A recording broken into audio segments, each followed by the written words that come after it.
ክብር ሁሉ ለአምላካችን ለእግዚአብሔር ይሁን። ሰላም ለእናንተ ይሁን። ሰላምታ ይመልሱልኛ። ጌታ የተመሰገነ ይሁን። ስሜ በረከት ይባላል። ማገለግልበት ቤተክርስቲያን በሳር ቤት ቃሊቲ ቤተክርስቲያን አገለግላለሁ። ባለ ትዳር ነኝ።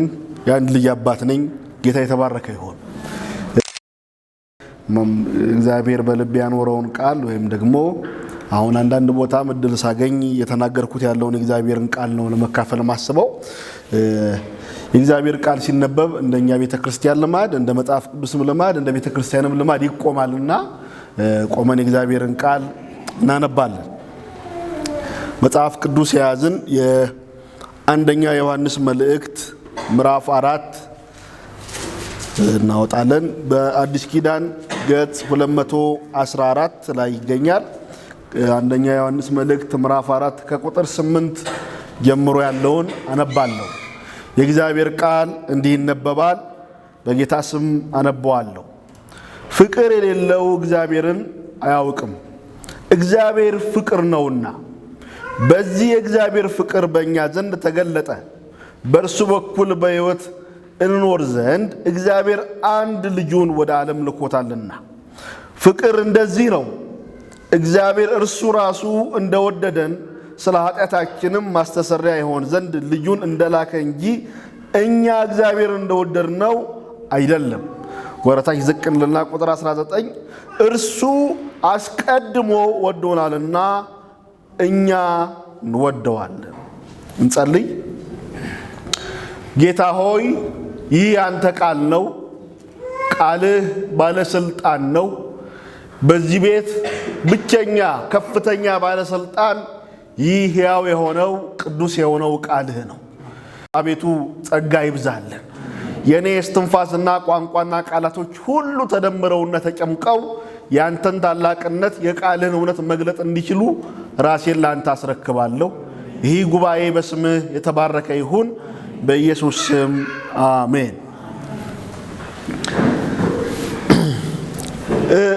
የአንደኛ ዮሐንስ መልእክት በጣም ሰፊ የሆነ ሐሳቦችን ወይም ደግሞ እጭቅ ያሉ ግን ትላልቅ ሐሳብ የያዘ መጽሐፍ ነው።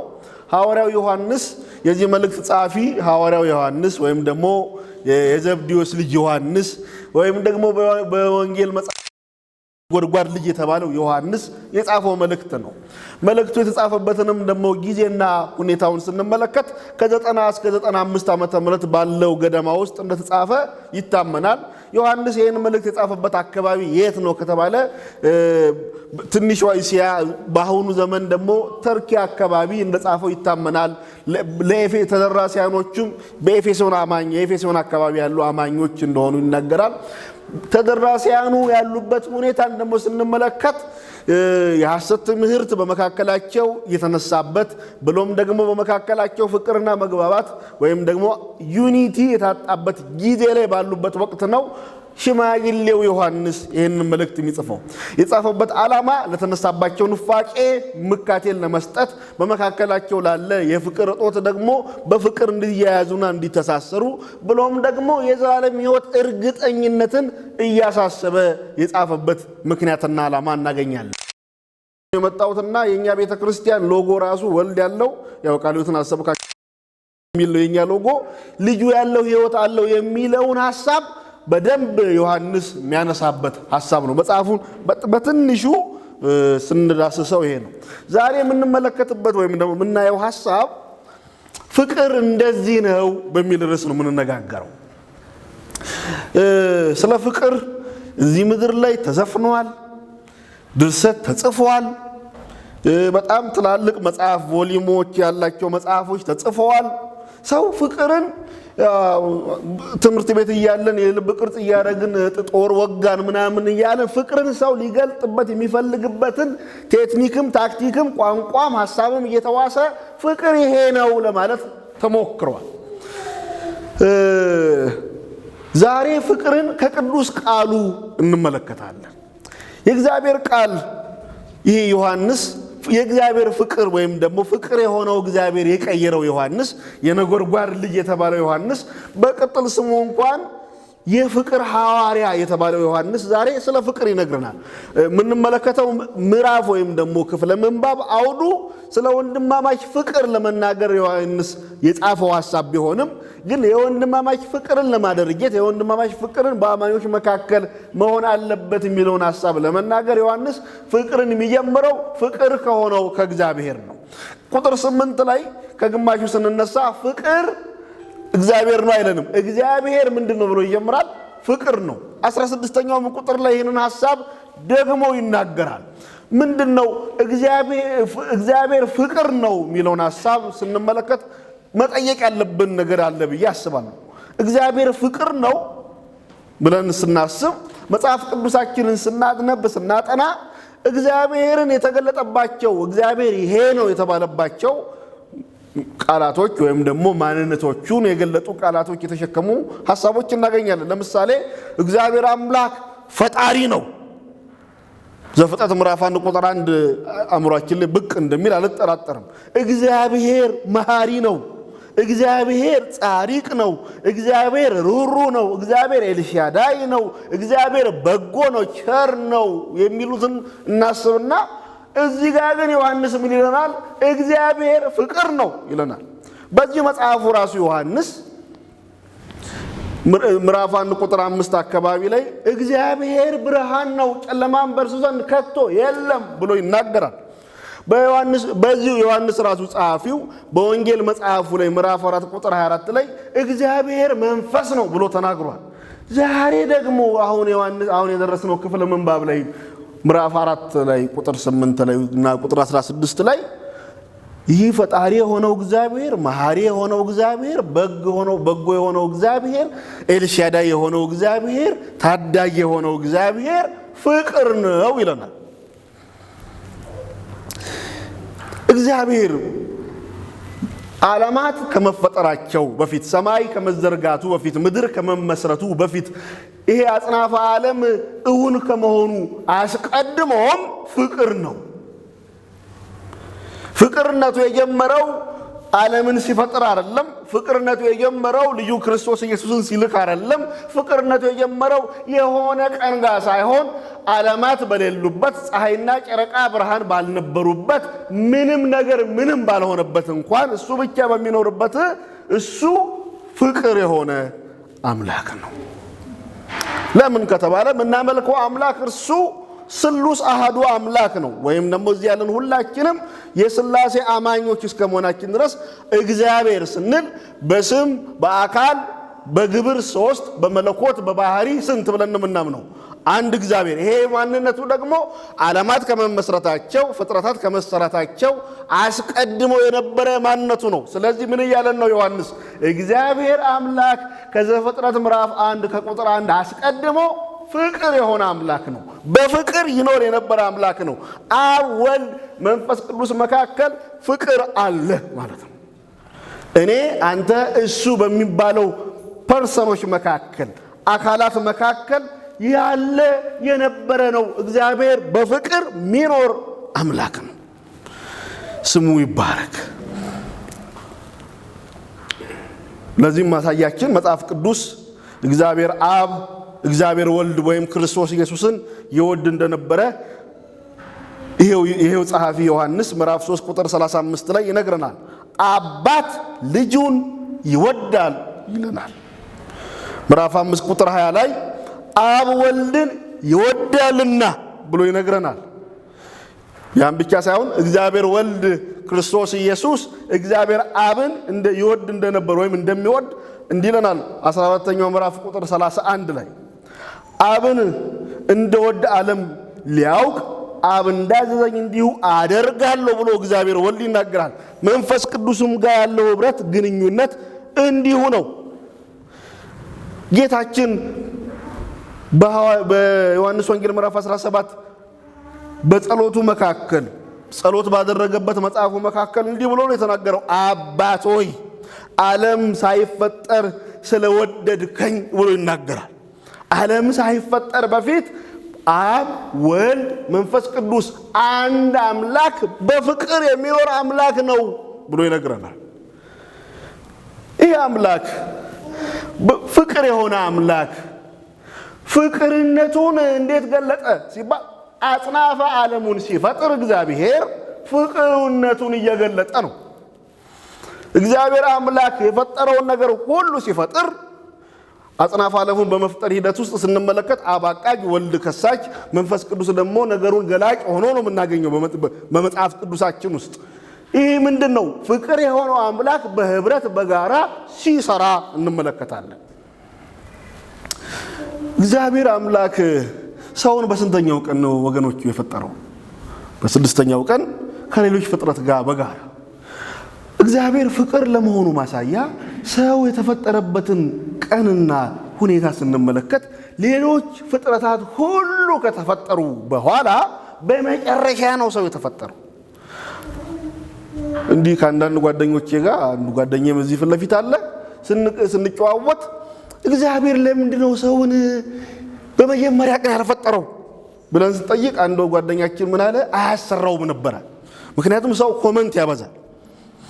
እግዚአብሔር ግን አየር እያንዳንዱ የሚበላ የሚጠጣ ሁሉን ነገር ካጠናቀቀ በኋላ ነው ባለቀለት ነገር ውስጥ ነው ሰው የተፈጠረው። ይሄ እግዚአብሔርን ፍቅርነት ነው የሚያሳየው። እግዚአብሔር አፍቃሪ አምላክ መሆኑን ነው የሚያሳየው። በፍቅር የሚኖር አምላክ መሆኑን ነው የሚያሳየው። እግዚአብሔርም አለ ሰውን በመልካችን እንደ ምሳሌያችን ንፍጠር። እግዚአብሔር ሰውን ሲፈጥር ባህሪ ሊያጋራው፣ ይሄን ፍቅር የሆነውን ባህሪ ሊያጋራው፣ ማንነቱን ሼር ሊያደርገው ነው የፈጠረው። እንፍጠር የባህር አሳዎችን፣ የሰማይ ወፎችን፣ እንስሳትን በምድርም ሁሉ በምድርም ላይ የሚንቀሳቀሱትን ሁሉ ይግዙ። እግዚአብሔርም ሰውን በመልኩ ፈጠረ፣ በእግዚአብሔር መልክ ፈጠረው፣ ወንድና ሴት አድርጎ ፈጠራቸው። እግዚአብሔር አምላክ ሰውን የፈጠረው በባህሪው ነው። የእግዚአብሔር አንዱ መልክ ባህሪ ፍቅር ነው። ፍቅርነቱ ነው፣ ማንነቱ ፍቅርነቱ ነው። ይህን ፍቅር ነው ለሰው ያካፈለው። እግዚአብሔር አምላክም ሰውን ከምድር አፈር አበጀው፣ ሰራው፣ በአፍንጫውም የሕይወት እስትንፋስን እፍ አለበት፣ ሰውም ሕያው ነፍስ ያለው ሆነ። ይሄ ሰው የተባለው ፍጡር የእግዚአብሔር ፍቅር የተጋባበት የእግዚአብሔር ባህሪ የተካፈለ ኦርቶዶክሳውያን እንደሚሉት ምንድነው? በአርአያ ሥላሴ የተፈጠረ ነው። እግዚአብሔር ፍቅር ነው። ሰውንም ደግሞ በፍቅር እንዲኖር ወንድና ሴት አድርጎ ፈጠረው፣ አካፈለው። የእግዚአብሔር ፍቅርነቱ እዛ ጋር ከፍጥረት ይጀምራል። ፍጥረትን ከስክራች ሲጀምር ፍጥረትም ከመፈጠሩ አስቀድሞ እግዚአብሔር ፍቅር ነው። ፍቅር ስለሆነ ፈጠረ። ፍቅር ስለሆነ እያንዳንዱን አይታችሁ ከሆነ እያንዳንዱ ዩኒቨርስ ተመጋጋቢ ነው፣ ተደጋጋፊ ነው።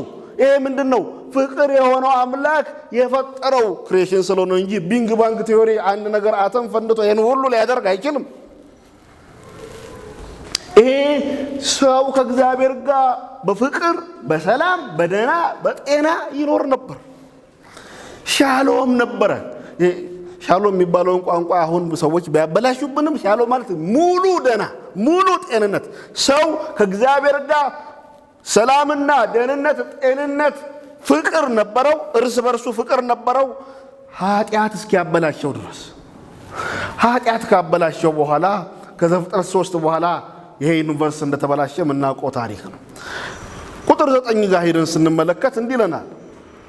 አሁን እግዚአብሔር አምላክ ዓለማት ከመፈጠሩ በፊት ፍቅር ሆኖ የሚኖር አምላክ፣ በፍቅር ይመላለስ የነበረ አምላክ፣ በፍቅር ይኖር የነበረ አምላክ፣ ፍቅር ደግሞ ስለሆነ ዩኒቨርስን ተፈጥሮን ሁሉ የፈጠረ አምላክ፣ ፍቅሩን ለሰው ልጅ ያካፈለ አምላክ፣ የሰው ልጅ ደግሞ በተጣላው ጊዜ በወደቀበት ጊዜ ወዴት ነው ብሎ ፍቅር የሆነ አምላክ የፈለገ አምላክ ደግሞ እንደገና የሰው ልጅ ለማሰብ ያደረገውን እንደገና ይህንን ዓለም ይህንን የተበላሸን ግንኙነት ለማደስ የሄደበትን ርቀትና መንገድ እንዲህ ብሎ ይነግረናል። እግዚአብሔር የተጣላውን ሰው ከሱ ፍቅርና ሐሳብና ሐልዎት የተቋረጠውን ሰው ወደ ራሱ ለመመለስ እንዲያደረገ ይለናል። እግዚአብሔር ፍቅሩን በመካከላችን ገለጠ። ወይም ደግሞ የገለጠው እንዲህ ነው። እኛ በእርሱ አማካኝነት በሕይወት እንኖር ዘንድ እግዚአብሔር አንድያ ልጁን ወደ ዓለም ላከ። ፍቅር እንደዚህ ነው። ተበዳዩ እግዚአብሔር ፍቅርን ገለጠው፣ ከፈት አደረገው፣ አሳየ። ትርጉሙን ይሄው ብሎ ገለጠ፣ ይሄው ብሎ አሳየ። እንዴት? በመካከላችን ገለጠው። ይህንን ሐዋርያው ጳውሎስ ሲናገር እንደዚህ ይላል በሮሜ መጽሐፍ ምዕራፍ 5 ቁጥር 7 ላይ ለጻድቅ የሚሞት ሰው ማግኘት እጅጉን ያዳግታል። አዲሱ ምንም ያተርጉም ነው ማነበው። ለደግ ሰው ሲል የሚሞት የሚደፍር ምናልባት ይገኝ ይሆናል። ነገር ግን ገና ኃጢአተኞች ሳለን ክርስቶስ ስለኛ ሞተ። ይህም እግዚአብሔር ለኛ ያለውን የራሱን ፍቅር ያሳያል። ገለጠው። እንዴት? ሰው ለጻድቅና ለደግ ሰው እንኳን ለመሞት ሊደፍርም ማይደፍርም አለ። ሊደፍር እንኳን ይሞከር ይሆናል። ለኃጢአተኛው ፍርድ ለሚገባው ለዛ ማንነትና ሕይወት በፍርድ ውስጥ ላሉት ክርስቶስ ስለኛ ሞተ። ምን አይነት ሞት? የመርገም ሞት ሞተ። ሐዋርያው ጳውሎስ ራሱ እንደሚደግምልን ገላትያ 3 ቁጥር 13 ላይ በእንጨት የሚሰቀል ምን ያለ ነው? የተረገመ ነው። ኢየሱስ እኛን ከሕግ ርግማን የዋጀን ዘንድ የተረገመ ወይም እርጉም ሆነ። ይሄ ምንድን ነው? ፍቅር። ምን አይነት ፍቅር? የተገለጠ ፍቅር፣ ተግባራዊ የሆነ ፍቅር፣ ይፋ የወጣ ፍቅር። እግዚአብሔር ከሰማይ ከፍ ባለ ድምፅ አይ ላቭ ዩ አይደለም ያለን፣ ልጁን በመካከላችን ስለ ኃጢአታችን ማስተሰሪያ ይሆን ዘንድ ላከው።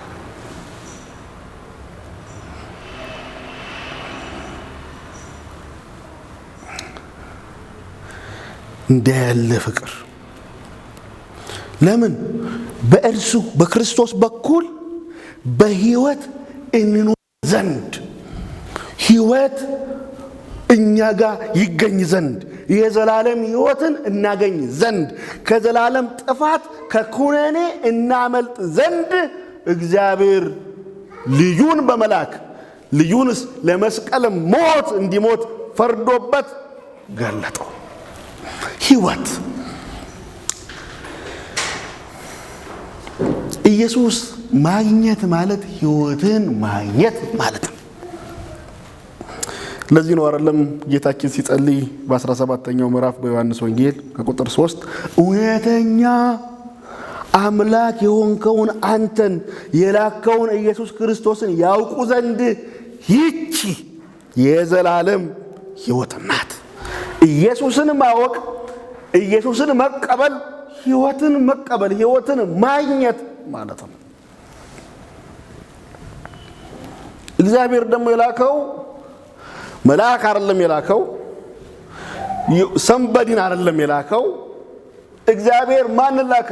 እግዚአብሔር አንድ ልጁን ወደ ዓለም ልኮልናልና ወይም ልኮታልና።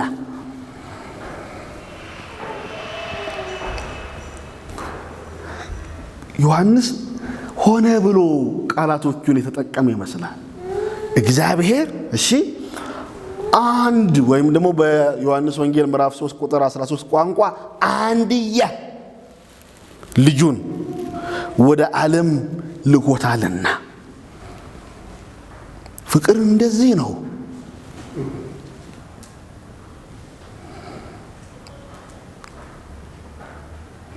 ፍቅር የጀመረው ክርስቶስ ኢየሱስ በመስቀል ላይ የሞተ ቀን አይደለም። አምላክ ሰው የሆነ ቀን በቤትልሔም እቺ ዓለም ስፍራ ሳጥታው የተወለደ ቀን። ኢየሱስ ቤትልሔም የተወለደበትን አንዳንድ የመጽሐፍ ቅዱስ ምሁራን እንደሚናገሩት ቤትልሔም በዛ ዘመን ለመስዋዕትነት የሚቀርቡ እንስሳት እዛ አካባቢ ነው የሚቆዩትና የሚኖሩት። ኢየሱስ ክርስቶስ በመወለዱ ምን እያለ ነው? ከዚህ በኋላ የእናንተ መስዋዕትነት አብቁታል፣ አሁን የእግዚአብሔር በግ እኔ እዚህ በመካከላችሁ ተገኝቻለሁም እያለ ነው። ፍቅር እንደዚህ ነው። ክብር ለጌታ ይሁን። ልኮታልና በእርሱ የሚያምን ሁሉ በክርስቶስ በመሲሁ የዘላለም ሕይወት እንዲኖረው እንጂ እንዳይጠፋ እግዚአብሔር አንድያ ልጁን እስኪሰጥ ድረስ ዓለሙን እንዲሁ ወዷልና። እግዚአብሔር እንዴት ወደደን? አንድያ ልጁን በመስጠት ፍቅርን በመግለጥ ወደደን። አንድያ ልጁን። አሁን በዚህ ዘመን አንዳንድ ሰዎች ይህን የክርስቶስ ኢየሱስን አንድያ ልጅነት አቻነት ውስጥ ሊገቡ የሚፈልጉ የሚሹ የሚጣጣሩ ሊኖሩ ይችላሉ። በፍጹም ይሄ የባህሪ ልጅነት ነው። አዳም የእግዚአብሔር ልጅ ተብሏል። እስራኤል የእግዚአብሔር ልጅ ተብላለች። አማኞች እኛም የጸጋ ልጆች ተብለናል። የኢየሱስ ከተባለ የባህሪ ልጅነት የእግዚአብሔር ልጅ ብሩኩ ቅዱሱ የእግዚአብሔር ልጅ ክርስቶስ ኢየሱስ ነው። እሱም ሲናገር እንዲህ አለ። ዮሐንስ ወንጌል ምዕራፍ 20 ከቁጥር 17 ኢየሱስም ገና ወደ አባቴ አላረኩምና አትንኪኝ፣ ነገር ግን ወንድሞቼን ሄደሽ እኔ ወደ አባቴና ወደ አባታችሁ ወደ አምላኬና ወደ አምላካችሁ አርጋለሁ ብለሽ ንገሪያቸው አላት። ቃላቶቹን ተመልከቱ። ወደ አባቴ ነው እንጂ ወደ አባታችን አላለም። በኩል መደብ አላስቀመጠም ራሱ። እኔ ወደ አባቴና ወደ አባታችሁ።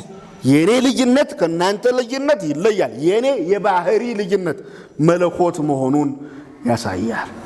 አንድያ መሆኑን ያሳያል። ያ ምን እንዲሆን ሰጠን ደግሞ ይላል። እግዚአብሔር ሰጠን። አንድ መዝሙር አለ አይደለም? ሰሞኑም የታህሳስ ወር ላይ ስላለን ጥሩ ቋንቋ ነው። ጨርሷል አብ ስትወጣ ሰጥቶ ስቄ ቀርቻለሁ ጌታ ቤቴ ገብቶ የመጨረሻ ውድ ስጦታ አድርጎ ልጁን ሰጠ። ለምን? ለመስቀል ሞት። ለገዛ ልጁ ሳይራራለት ለመስቀል ሞት አሳልፎ ሰጠው። ወይም ደግሞ ለኛ ቤዛ ምትክ የኃጢአት ስርየት ማስገኛ ይሆን ዘንድ ሰጠ። ይህንን ሐሳብ የዕብራውያን ጸሐፊ እንዲህ ብሎ ያብራራል።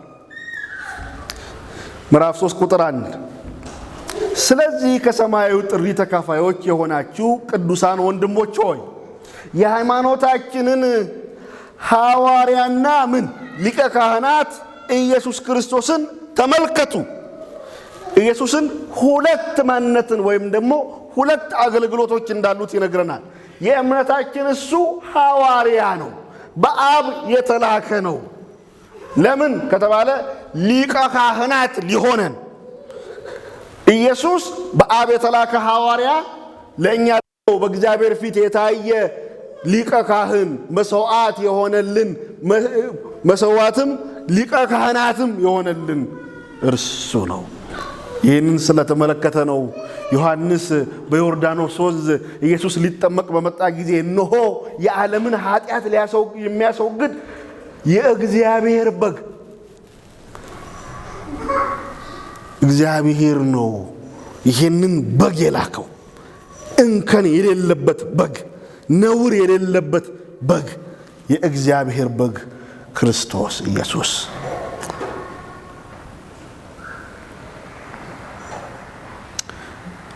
ክብር ለጌታ ይሁን። ፍቅር እንደዚህ ነው። ሐዋርያው እርስ በርሳችሁ ተዋደዱ ለማለት ፈልጎ መወደዳቸውን ነው የሚነግራቸው። እንዲህ ባለ የጠለቀና የገዘፈ ቁንጮ በሆነ ፍቅር መወደዳቸውን ነው ገልጦ የሚያሳያቸው። ወደ ዓለም ነው ደግሞ የተላከው ክርስቶስ፣ ወደዚህ በኃጢአት ወደ ጨቀየችው ዓለም።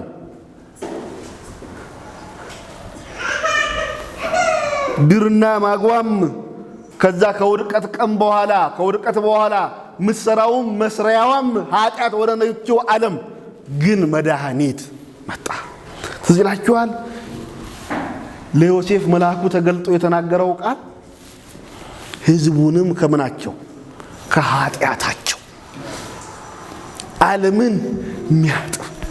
እኔ አንዳንድ ጊዜ አስባለሁ የክርስቶስ ኢየሱስ የመስቀል ላይ ሞቱ ወይም ደግሞ ጌታ ብትወድ እቺ ጽዋ ከኔ ትለፍ ያለው የዓለምን ሁሉ ኃጢአት የትኛውም ሳሊ በብሩሹ ሊስል አይችልም። የትኛውም ብዕር ያለው ሰው ሊተይብ አይችልም። የትኛውም ፊልም ቀርጾ ማቅረብና ማሳየት የሚችል ሰው የዓለምን ሁሉ ኃጢአት ምን ያህል የከፋ እንደሆነ ሊያሳይ አይችልም። ኢየሱስ ግን በስጋው ሰውነት በኩል በመስቀል ተሸከመው። ፍቅር እንደዚህ ነው።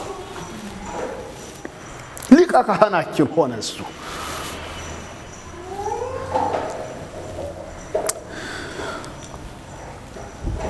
ጌታ ይወድሃል ሆይ ተብሎ የቤት ኪራይ ይከፍልልሃል የሚል መልእክት የለኝም። ጌታ ይወድሃል። የቤት ኪራይ አይደለም ቤት ይሰጣል ጌታ።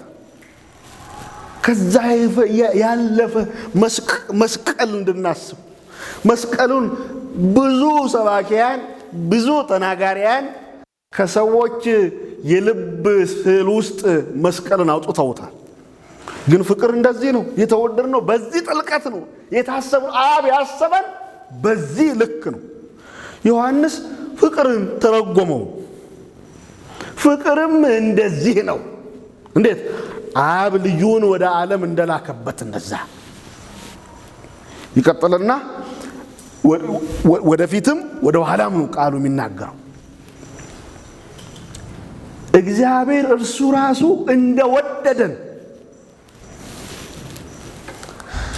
እንዲወደደን አንዳች መጽሐፍ ቅዱስ ላይ እግዚአብሔርና እስራኤል ያልተግባቡበት መጽሐፍ ትዝ ይላችኋል። ሚልክያስ እግዚአብሔር ይመጣና ወድጄሻለሁ በምን ትላለህ? በምን ወደድከን? እግዚአብሔር እኛንም ሆነ የተቀረውን ዓለም የሚወድበት ምክንያቱ ፍቅርነቱ ነው እንጂማ መልካም ነገራችን ታይቶ ስነ ምግባራችን የሰፈራችን ታይቶ አይደል። ታሪካችን የታወቀ ነው። በበደል በኃጢአት ሙታን ነበርን ነው የሚለው። ቀጥሎስ በዚህ ዓለም አለቃ ፍቃድ ቀጥሎስ የሥጋችንንና የልቦናችንን ፍቃድ እያደረግን ምን አላችሁ ይላል? ተመላለሳችሁባቸው ማለት ኃጢአትን ጢባ ጢቤ ተጫወታችሁበት ማለት አንዳች የሚያስወድድ ነገር የሌለን የቁጣ ልጆች የሆነውን ወደደን። ፍቅር ማለት እኛ እወድሃለሁ እጅግ አብዝቼ ብለን እጃችንን አንስተን የዘመርን ቀን ሳይሆን እሱ የወደደን ነው ይለናል። እርሱ እንደወደደን። እንዴት ወደደን? ጌታ እንዴት ነው የወደደን? ስለ ኃጢአታችን ይላል ማስተሰሪያ ይሆን ዘንድ ልጁን ይደግሟል እንደገና እንደላከ እንጂ እኛ እግዚአብሔርን እንደወደድነው አይደለም፣ ሆኖም አያውቅም ማለት ነው።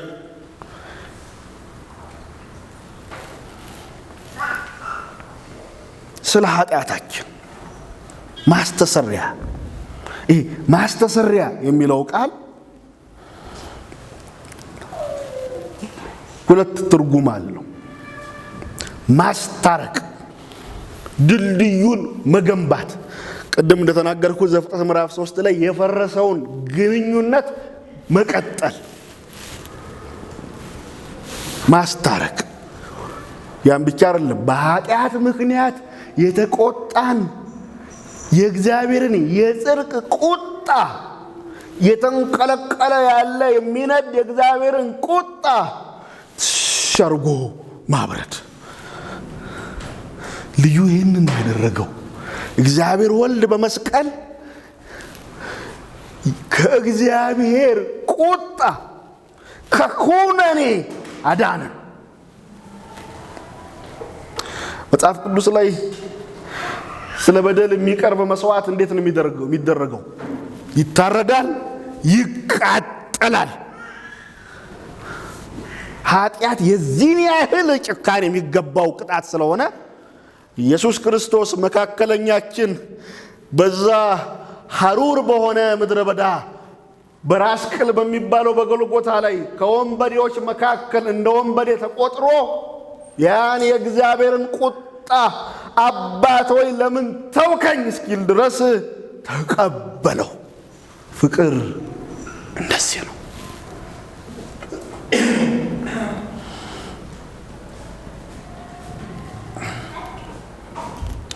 ኢሳይያስ በመጽሐፉ እንደጻፈልን እርሱ ግን የብዙዎችን ኃጢአት ተሸከመ፣ ስለ አመፀኞችም ማለደ። ማስተሰሪያ ይህን ሁሉ መዓት ተሸከመው። አንዳች በደል የሌለበት መጽሐፍ ቅዱስ እንዲህ ይላል በሁለተኛ ቆሮንቶስ ምዕራፍ 5 ቁጥር 21 ላይ ቅድም እኛ በእርሱ ምን እናገኝ ዘንድ ይላል ሕይወት አይደል ያለው። ቁጥር 9 ላይ ጳውሎስ እንዲህ አይነቱ ሐሳብ ይደግማል። እኛ በእርሱ ሆነን በክርስቶስ ሆነን የእግዚአብሔር ምን ጽድቅ እንሆን ዘንድ ኃጢአት ያላረገው አይደለም የሚለው ያላወቀውን እርሱን ስለ እኛ ኃጢአት አደረገው። ማናችንም ባልተሳተፍንበት ወንጀል ንጹህ መሆናችንን እያወቅን እንደ ወንጀለኛ ብንቆጠር ወንዶች ሸሚዝ ሴቶች ደግሞ ምላሳችንን አለመዘርጋት አንችልም። እሱስ ኃጢአት አላረገም አይደል? አያቅም። በሐሳብ በንግግር በድርጊት ኃጢአት ያላወቀ እርሱ ኃጢአት ሆነ፣ ተሸከመ፣ እርግማን ሆነ። ይህ የክርስቶስ መስቀል የፍቅር ጥግ ጫፍ ቁንጮ ነው። እግዚአብሔር አብ እንዲወደደን ልጁን ለዚህ ለሚጨንቅ የክርስቶስ ኢየሱስ መስቀል ሚስማሩ አይደለም የሚጨንቀው፣ ብዙ ወንበዴ ተሰቅሎበታል። እንጨቱም አይደለም፣ ንጹህ የሆነው ክርስቶስ ኃጢአት የማያውቀው እርሱ ሞተበት። ሮማውያን ብዙ ሰዎች ገለውበታል። መስቀሉን ልዩ የሚያደርገው ዛሬም ድረስ የተሰቀለ አንድ እንድናውቅ ያደረገን ኃጢአት ያላወቀ ስለተሰቀለበት ነው። ደግሞስ በመስቀል ተሰቅለው የሞቱ ሰዎች ሞታቸውን ነው የሞቱት። በወንጌል ተረጋግጦ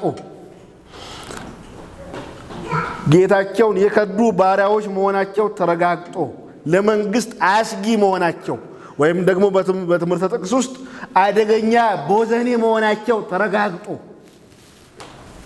ነው የሚሰቀሉት።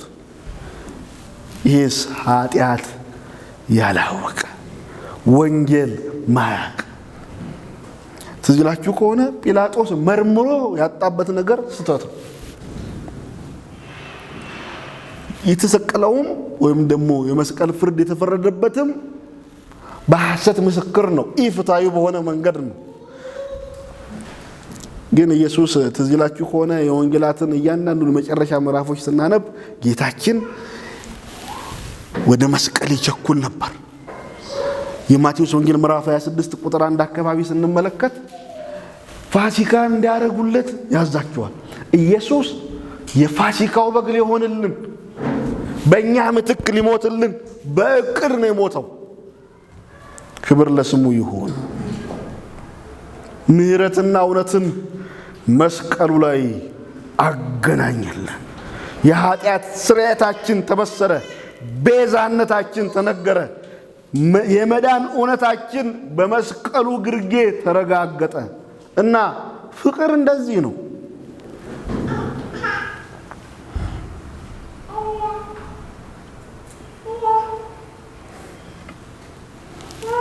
እግዚአብሔር አብ እንዲህ ወደደን፣ ነገር ግን ገና ኃጢአተኞች ሳለን ክርስቶስ ስለኛ ሞቷልና እግዚአብሔር ለኛ ያለውን የራሱን ፍቅር ያስረዳል አለ። እግዚአብሔር ወልድ ክርስቶስ እንዲህ ወደደን፣ ነፍሱን ስለ ወዳጆቹ ከመስጠት ይልቅ ከዚህ የሚበልጥ ፍቅር ለማንም የለውም። ይህንን ፍቅር በጥናትና በምርምር አይደለም የደረስንበት፣ መንፈስ ቅዱስ ነው ያበራልን። በተሰጠን በመንፈስ ቅዱስ የእግዚአብሔር ፍቅር በልባችን ፈሰሰ። ፍቅር እንደዚህ ነው። እርስ በርስ ለመዋደድ የጻፈላቸው መልእክት እንዲህ ባለ መንገድ ተዋዳችሁ እንዴት ትጣላላችሁ ነው ምጉቱ የዮሐንስ። 19ኛውን ቁጥር እንመልከት። ቁጥር 19 ይደግምልናል። እስካሁን የመጣንበትን መንገድ አይደለም። እርሱ አስቀድሞ ምን ብሎናል? ወዶናል። እግዚአብሔር አብ ልጁን በመስጠት ወዶናል። እግዚአብሔር ወልድ ነፍሱን በመስጠት ወዶናል። እግዚአብሔር መንፈስ ቅዱስ ይሄንን ፍቅር አብራርቶልን በውስጣችን አፍሶ ፍቅር ገብቶናል። እና እርሱ አስቀድሞ እንዲህ ከወደደን፣ እንዲህ ካፈቀረን፣ እንዲህ አይነት ስፍራ ከሰጠን የኛ ምላሽ እንወደዋለን ነው። እሱ እንደተወደደን በተግባር ልጁን በመስጠት ልጁ ሰው ሆኖ በመምጣት የባሪያን መልክ በመያዝ ለመስቀል ሞት ታዞ በመሞት መንፈስ ቅዱስ ደግሞ ወንጌል ሲሰበክልን ስለ ፍርድና ስለ ፍርድ ወቅሶን ስለ ሞት ተወቅሰን የክርስቶስ ኢየሱስ አዳኝነት ገብቶን ካለን እዚህ ከመጣን አማኞች ከሆንን እሱ በተግባር ስለወደደን የኛም መወደድና ፍቅር ተግባራዊ ነው የሚሆነው። ምላሹ ተግባራዊ ነው መሆን ያለበት።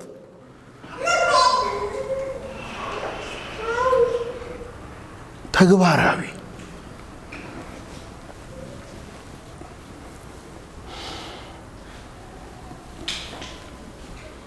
መጽሐፍ ቅዱሳችንን ስናነብ ስማ እስራኤል አለ እግዚአብሔር አምላክህን በፍጹም ምን ልብህ፣ በፍጹም ነፍስህ፣ በፍጹም ሐሳብህ፣ በፍጹም ኃይል አሸብሽብለት አይደለም፣ ውደደው፣ በሁለንተና ውደደው።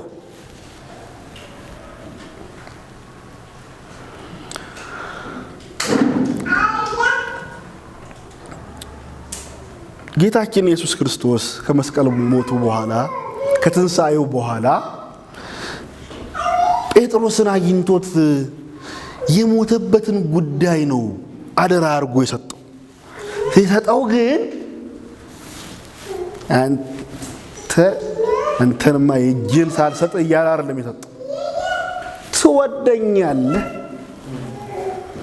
የሞት ኩላቸውን ነው የምሰጥህ፣ ግን ትወደኛለህ ትወደኛለህ? ጴጥሮስ ብዙ ተንቀጭቅዮ ስለ ኤክስ በኤክስ ስለሆነ አንተ ታውቃለህ እያለ ነው የሚቀበለው። አገልግሎት፣ ህይወት፣ ትዳር ወዘተ በተግባር ኢየሱስን የምንወድ መሆናችንን ያረጋግጥልን። አሁን ባለንበት ዘመን አብዛኛው ወንጌል አማኝ በኢየሱስ ማሊያ ለራሱ ላይ ያገባ ነው የሚኖር። የይሁዳ አምልኮ ብቻ ሆኗል። እወድሃለሁ አፍ አካባቢ ብቻ ሆኗል። እንዲህ ከተወደድን እሱ አስቀድሞ እንዲህ ከወደደን ፍቅርን ከገለጠልን ካብራራልን ካሳየን ከነካን እያንዳንዳችሁ እዚህ ያላችሁ ሰዎች እርግጠኛ ሆኜ የምመሰክረው እውነተኛው አማኝ የሆነ ሰው እንደዛ ነው ብዬ ስለማምን የእግዚአብሔር ፍቅር ማርኮን የመጣ እያበራን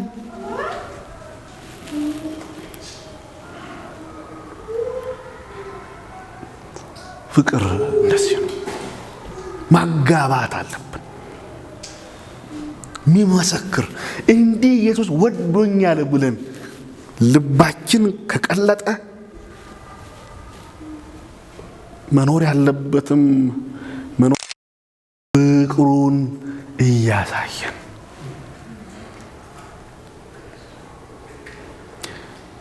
በምድር ላይ ትልቁ ርቀት ብሎ ሰዎች የሚያስቡት ከሰማይ እስከ ምድር ያለው ስፋት ነው ይላሉ። አንዳንድ ጂኦግራፊ ደግሞ ምሁራን ስምጥ ሸለቆ ይሄን ያህል ርቀት አለው ይላሉ። እኔ ግን አሁን በደረስኩበት በእኔ ጥናት ትልቁ ርቀት ከአፍ እስከ ልብ ያለው ይመስለኛል። በጣም እናወራለን፣ ልብ ላይና እጅ ላይ የሚደርስ የለም። ይህን ርቀት እናጥበው። እንወዳለን፣ እንኖርልሃለን።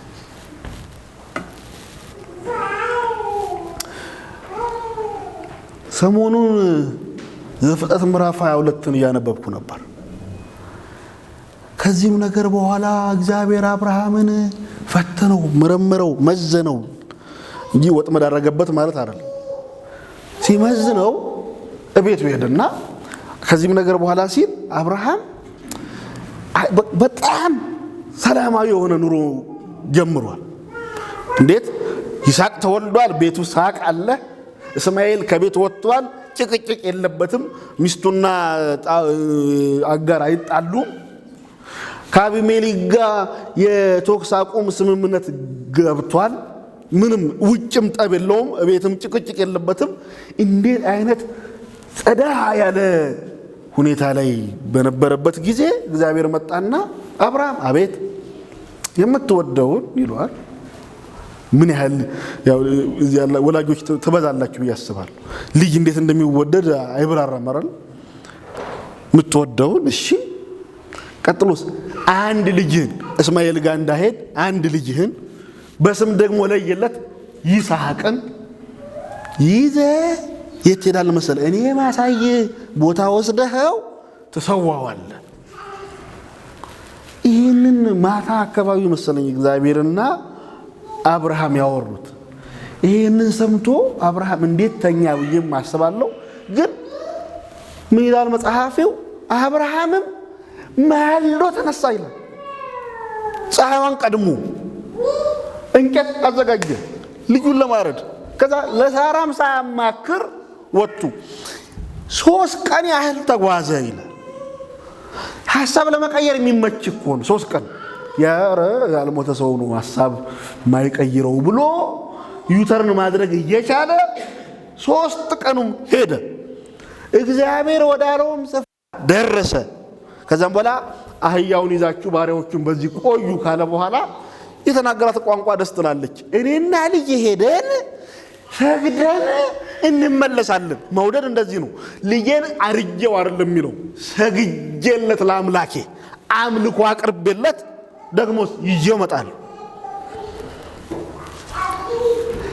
ያን ብቻ አይደለም። ቦታው ላይ ከደረሰ በኋላ አብርሃም በገዛ እጁ ድንጋይ አነጠፈ፣ ረበረበ፣ መሠዊያ ሰራ፣ እንጨት አደረገበት፣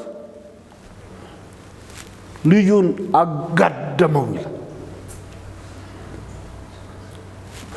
ተግባራዊ ፍቅር፣ ተግባራዊ ምላሽ። ጉዞ እንኳን ሲጀምሩ ይስሐቅ የጠየቀውን ጥያቄ በአብርሃም ጫማ ውስጥ ሆነን እናስበው። አባቴ አቤት፣ እኛ ቤት መስዋዕት ልምድ ነው፣ ግን ሲሰዋ እኔ ማቀው ከዚህ በፊት ስታደርግ ማቀው በግ ይዘህ እና እንጨት ይዘን ነው የምንሄደው። የዛሬው ይለያል። የመስዋዕቱ በግስ እያለ እየጠየቀው አንተ ነው ባይልም ባፉ ግን አትበልጥም እያለው፣ ከአምላኬ አትበልጥም እያለው እሱ አስቀድሞ ወዶናልና እንወደዋለን። ከሱ የሚበልጥብን አይኖር።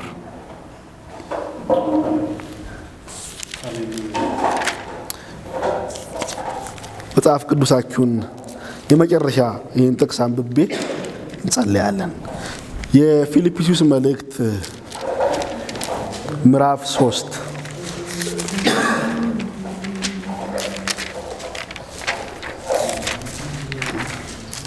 ሐዋርያው ጳውሎስ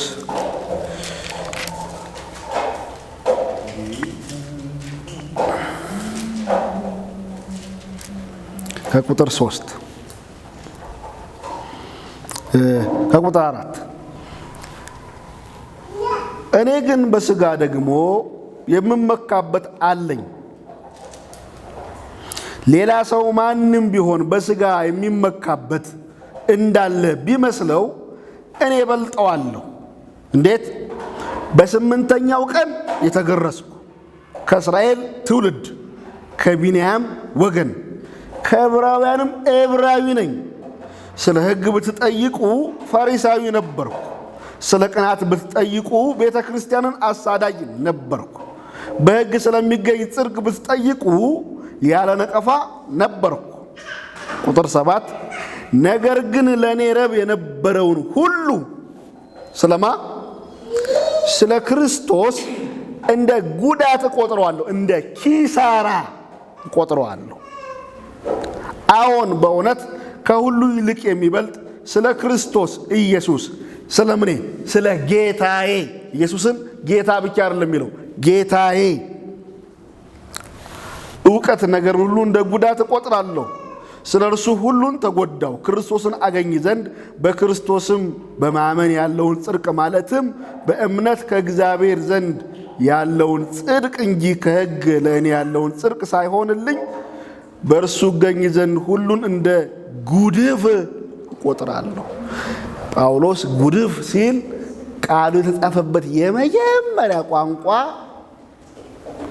ለመድረክ ባይመጥንም እዳሪ ወይም አይነ ምድር ማለት ነው። እንዲህ የሚያኮሩትን ነገሮች ኢየሱስን አለ በተግባር ነው የምወደው። እንዴት? ሰው ቢኖረው ሊመካበት የሚችለውን ዕብራዊነትን ይዤ ዕብራዊ ነኝ ሲል እኔ የአብርሃም የይስሐቅ የያዕቆብ የሥጋቸው ቁራጭ የአጥንታቸው ፍላጭ ነኝ እያለ ቋንቋቸው ነው። ማቅ ሰው ነኝ፣ ከቢንያም ነገድ ነኝ። ሕግ ስለ ሕግ ብትጠይቁ ፈሪሳዊ በጣም የተማርኩ ሰው ነኝ። ግን ኢየሱስ ጌታዬ ስለሆነ እሱም ባየሁበት ዓይን ሌላውን ሳየው እንደ ኪሳራ ቆጥረዋለሁ። ስለ ጌታዬ እውቀት ስል እንደ ጉድፍ፣ እንደ ቆሻሻ፣ ቅድም እንደተናገርኩት እንደ እዳሪ ነው የምቆጥረው። ምክንያቱስ ጌታን ተግባራዊ በሆነ ፍቅር ነው ምወደው ይላል። ጸጋ ይብዛል። አታጋይ እንደሆነ ይገባኛል። እግዚአብሔር እንዲህ ከወደደን እንደነ ጴጥሮስ እንደ ጌታ ነው ብሰቅል ሲባል እንደ ጌታ የማይገባኝ ዘቅዝቁኝ እንዳሉ እንደዛ መውደድ የምንችልበትን ጌታ ይርዳን። እንጸልይ።